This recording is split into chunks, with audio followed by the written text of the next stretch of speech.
There are five main early childhood settings that you can work for um, if you decide to become an early childhood professional.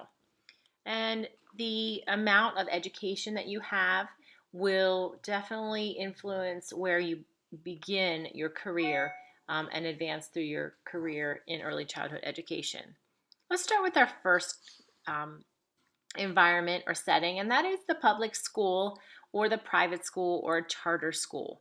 Basically, those school environments for kindergarten through third grade learners are still within the early childhood realm of ages. And so, most children attending these schools need teachers who've been trained specifically to meet the early childhood education needs of the learners.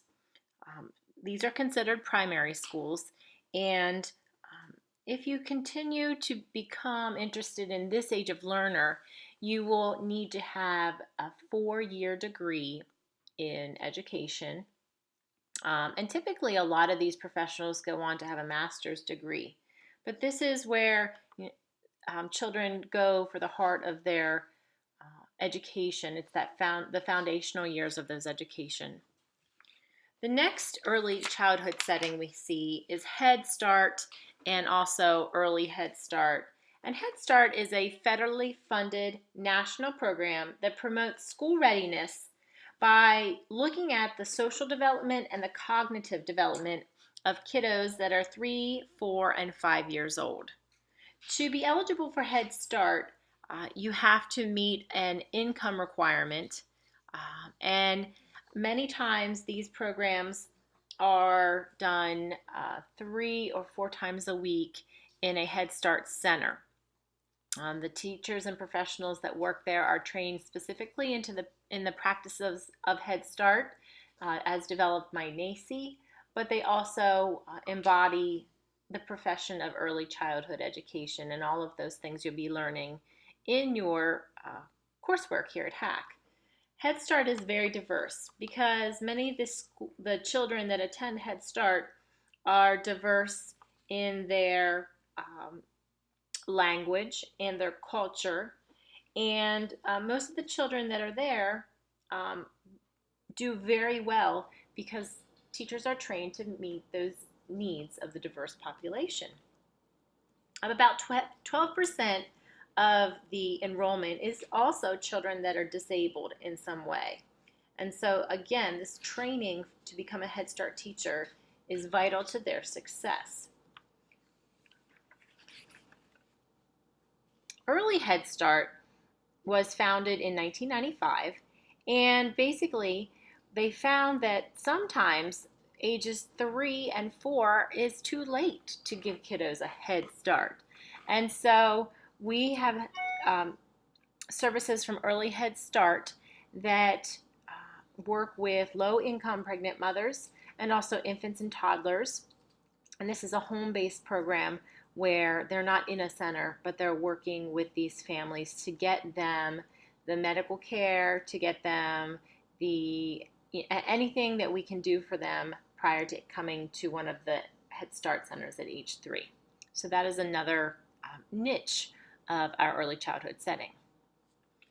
The third early childhood setting we're going to talk about is preschool. And preschools embody programs for 2, 3, 4, and even 5-year-olds. Many times the 5-year-olds are considered a pre-K program. Preschools can be private in nature. Many are secular and have a religious affiliation.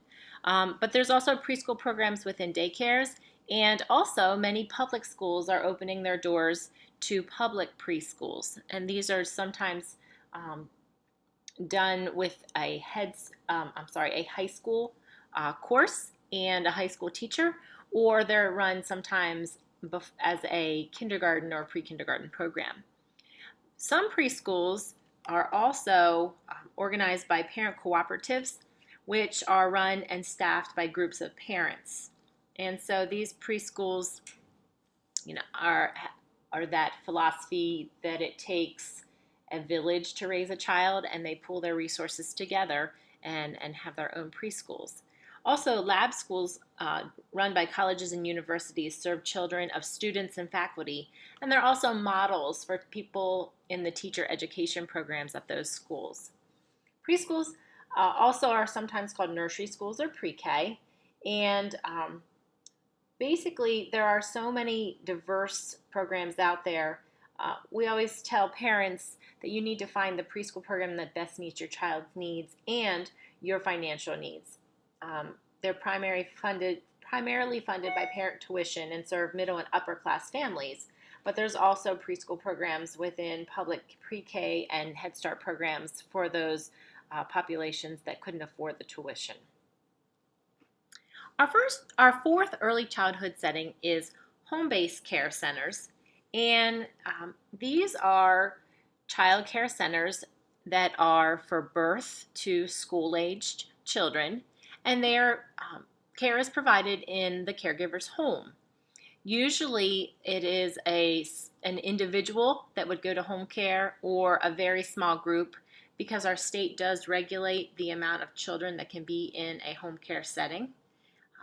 Also, they offer flexibility to parents and have less stringent regulations on illness and some other things, and offer daytime and nighttime hours that are different from a traditional daycare center setting. Many times families like this option for childcare because it is a home-like atmosphere. I know my own daughters went to home-based care while I was teaching in the classroom. I had friends of mine that were elementary school teachers that stayed home to be mothers that watched my daughters in 3 different settings. It also gave me the flexibility when my children got older. Those home care babysitters, in essence, would drive my daughters to their preschool twice a week, and that gave them flexibility to participate in, out of the normal. If they were in a daycare center, they would be getting that already, but this gave them some flexibility to be involved in other programs. But they still were around children of their own age and did the things that they were doing in daycare centers. So I was very happy with that. And you'll see a lot of families happy with that as well. And that last early childhood setting is a traditional care center, also known as daycare. And basically, we have daycare centers out there to accommodate parent work schedules. And usually childcare is available from 7 a.m., sometimes even earlier, to 6 p.m. And a lot of times these days we have daycare centers that are attached to employment jobs, and they have their own center for parents, which is fantastic. Care centers usually have separate rooms for learners. So we have our infant and toddler rooms, we have our preschool rooms, and then we have our school age before school and after school care. Most daycare centers are for profit, but there are some that are out there for nonprofit and offers flexibility to parents in tuition. So it's great to see the different options. If you enter this profession, you can see there's a wide range of opportunities and settings for early childhood professionals, and you can choose what meets your needs and your education level the most.